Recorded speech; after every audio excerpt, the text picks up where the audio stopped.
Olha, hoje de manhã, o nosso repórter Paulo Vitor, o Tatuzinho, foi conversar com a família da Dona Maria das Mercês. A gente já pode imaginar que foi uma conversa extremamente emocionada. O que essa família passou ontem foi muito difícil, de uma hora para outra, numa agressividade. Uma mãe, uma avó, não está mais entre nós. Momentos de desespero, né, Tatuzinho? Bom dia para você. Como é que a família está suportando essa notícia? Oi, Neila, bom dia para você, a todos ligados no SBT Brasília. Nós fomos hoje pela manhã, eu e o cinegrafista, o Dentinho, no Parque Valparaíso 2, em Valparaíso, na rua, na casa onde morava a Dona Maria das Mercês, de 73 anos de idade. Nós conversamos em off com a família dela, os 4 filhos, uma neta e o próprio esposo, um idoso de quase 80 anos de idade, que estava junto com ela ontem no momento das compras, não só ele, mas também a filha mais velha, quando ela foi aí abordada pelo criminoso que acabou esfaqueando ela e matando na hora. Ela chegou a ser socorrida, mas acabou morrendo, não resistindo aos ferimentos nele. A família está abalada, está em choque. Nós conversamos com a vizinhança, que fala com muito carinho da Dona Maria das Mercês, que tinha um relacionamento com o marido dela, esse idoso de 80 anos, desde os 16 anos de idade. Uma história de amor que foi interrompida pela criminalidade, pela violência que aconteceu ontem dentro de um atacadão em Valparaíso de Goiás. Nós viemos até a cidade ocidental, que fica, olha só, praticamente na divisa com Valparaíso de Goiás, onde aconteceu ontem aquela tragédia, e o autor, morador em situação de rua, o Jonas Oliveira, antes de assassinar a Dona Maria das Mercês, ele cometeu uma tentativa de assalto, inclusive agredindo com pauladas essa jovem aqui. Nós vemos até a casa dela, que é a Ive Maiara. Ive, hoje, inclusive, ela está até com a camiseta de gratidão, porque você considera que renasceu novamente. Boa tarde para você. Boa tarde. Boa tarde, pessoal. Então, ontem aconteceu uma cena de terror comigo, mas graças a Deus eu estou aqui para contar, né? Eu estava caminhando para a parada, para vir até para casa da minha avó para estudar. E, assim, eu estava distraída. E aí, assim, ele apareceu na minha frente com um pedaço de madeira.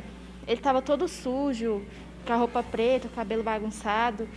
E aí ele falou, isso é um assalto. Aí eu estava com meu celular na mão, com a minha bolsa, segurando uma sacola. Eu gritei muito alto, muito alto. Ele assustou com o meu grito, viu que ia vir um pessoal, me ajudar. E aí ele estava com um pedaço de madeira. Com esse pedaço de madeira, ele me deu uma paulada no rosto. Inclusive, dá para ver aqui, olha só o detalhe, Neila.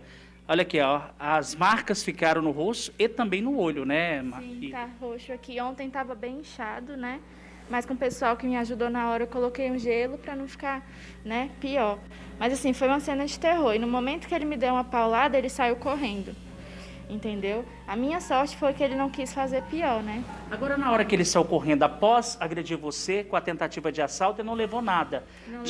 Tava passando uma guarda municipal por perto. Uns minutos depois, quando eu ainda estava desesperada, chorando, passou uma guarda municipal, ele estava indo tomar café da manhã na padaria. E por coincidência a gente chamou eles, explicou a situação, e então eles foram atrás dele, porque ele correu para o matagal ao lado de onde foi o acontecido, e ele continuou por lá. A gente via ele de longe. Então a guarda municipal foram com 2 viaturas atrás dele. Você ficou sabendo do caso dele ter entrado no atacadão e cometer aquele crime? Sim. O que acontece? Eu vi que as viaturas foram atrás dele, eu queria saber se eles realmente tinham pego ele. Meu pai chegou, porque eu liguei desesperado pro meu pai, ele chegou, me buscou, e a gente foi para a UPA do Marajó, foi o caminho que a gente passou do lado da Saia Atacadista. E lá a gente viu uma movimentação e tinham falado que tinha acontecido um assassinato lá. A gente entrou, meu pai até falou, Ive, se você quiser ficar no carro para você não ficar com medo, eu falei, não, pai, eu quero ir. A gente foi e tinham falado que ele tinha esfaqueado uma senhora. E ele estava até dentro da viatura da Guarda Municipal. Agora, em poucas palavras, com a palavra gratidão, o que aconteceu com você? Você considera que renasceu de novo? Com certeza, porque, assim, ele me atacou e em seguida ele matou uma senhora. Poderia ter sido comigo. A minha sorte, eu acho que é porque ele não estava com a faca na hora, porque ele pegou a faca no mercado. E assim, ele poderia querer me dar várias pauladas na hora, querer fazer o pior comigo, mas eu tenho certeza que Deus estava comigo ali na hora e eu agradeço. Acho que até agora minha ficha não caiu, porque eu nunca tinha sido assaltada, foi a primeira vez e foi assim, horrível, horrível. Eu só de lembrar da cena me dá um desespero. Ive Maiara, Neila, sentimento de gratidão hoje aí pela vida que ela está tendo hoje aqui na casa da avó, na cidade ocidental. Inclusive, de manhã, Nélia, como a gente anunciou aqui na entrada do programa, nós estivemos pela manhã acompanhando essa história de perto, fomos até o bairro, a casa onde morava a Dona Maria das Mercês, conversamos com a família, conversamos com vizinhos e fomos até próximo ao Atacadão. A passarela onde ela foi abordada pelo suspeito, Jonas Oliveira, é alvo aí de assaltos constantes. E a gente vai trazer todos os detalhes agora numa matéria feita pela manhã. Vamos ver.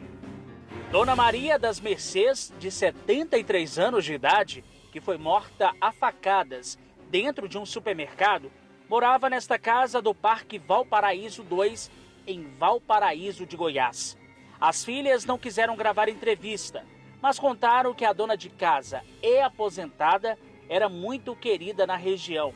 Ela deixa o marido, um idoso de 79 anos, 4 filhos e uma neta.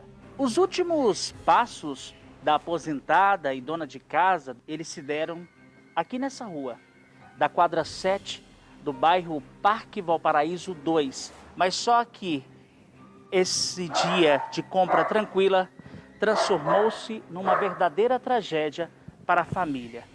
Ela não esperava que seria assassinada de forma brutal por um suspeito que entrou no supermercado, furtou uma faca e acabou golpeando ela de forma aleatória.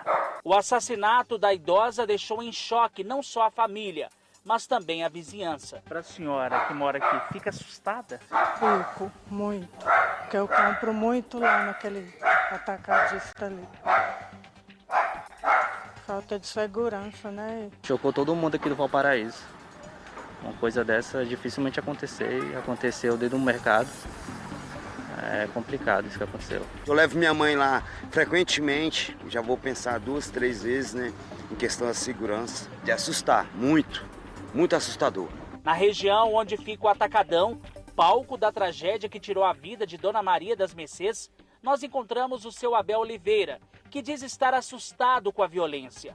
Ele, inclusive, conhecia o assassino da idosa, Jonas Oliveira, que é morador em situação de rua e vivia nas proximidades. Todos conhecíamos eles aqui, ajudava, dava uma comidinha para ele e tal, e tal, e tal. Triste a situação, a gente tinha dó, mas o que podia fazer? Vive na rua, noite e dia inteira, né? Além do seu Abel, encontramos vários moradores assustados com a insegurança. Antes de assassinar Dona Maria das Mercês, Jonas agrediu e tentou assaltar uma jovem nessa passarela que fica a poucos metros do supermercado. Nesse local, o pavor de ser assaltado é grande. Isso aí é constante. Inclusive no estacionamento eu estava até comentando com meu marido. Dentro do estacionamento já roubaram um carro, então é frequente. Tá comum.